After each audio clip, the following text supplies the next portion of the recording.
Energia, ariketa bi. Gas naturaleko motor batek 250.000 julioko lana egiten du. Kontsumitutako gas volumena kalkulatu, jakinda hornidura presioa 3 atmosferakoa dela, erregaiaren temperatura 22 gradu zentigradokoa eta motorraren errendimendua 125koa.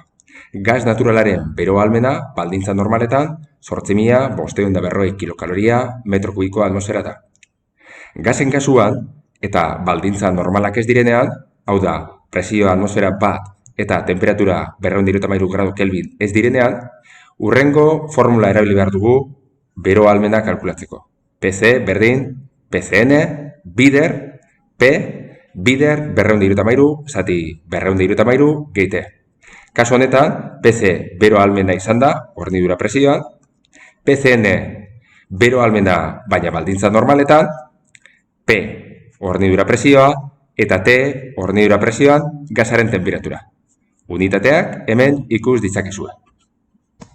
Errendimenduaren kontzeptua erabilita, gas naturalak motorrari emandako energia kalkulatuko dugu. Emandako energia berdin energia erabilgarria zati errendimendua. 1000 kilojulio. Gas naturalen bero ahalmena baldintza realetan kalkulatzeko, teorian ikusi dugun formula erabiliko dugu.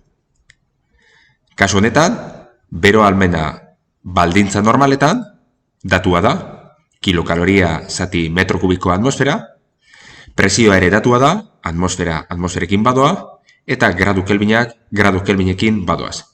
Emaitza, 23.709,35 kilokaloria metro kubiko.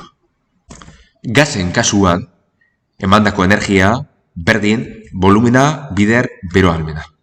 Formula honetatik, volumena isolatuko dugu, eta datu guztiak ditugu. Emandako energia berdin, 1000 kilojulio, eta bero ahalmena baldintza errealetan, 23.709,35 kilokaloria metro kubiko. Unitate hauek, kilojuliora pasatu behar ditugu, jakinda kaloria bat 4,8 julio direla. Horren emaitza, 0,01 metro kubiko, edo 10 desimetro kubiko, edo berdinaena 10 litro. Bigarren ariketaren errepasoa egiten baldin batugu, kasu honetan, erregaiaren, gas naturalaren volumena kalkulatzeko esaten digu. Gasen kasua, emandako energia, berdin volumena bider bero ahalmena da. Volumena kalkulatzeko, lehenik eta behin, emandako energia kalkulatu dugu. Horretarako, errendimenduaren formula erabili dugu. Bestalde, bero ahalmena baldintza errealetan kalkulatzeko, teorian ikusi dugun formula aplikatu dugu. Behin, bi datu horiek ditugula, volumena isolatu dugu. Unitate berdinetara pasatu dugu, eta azkenik volumena atera dugu.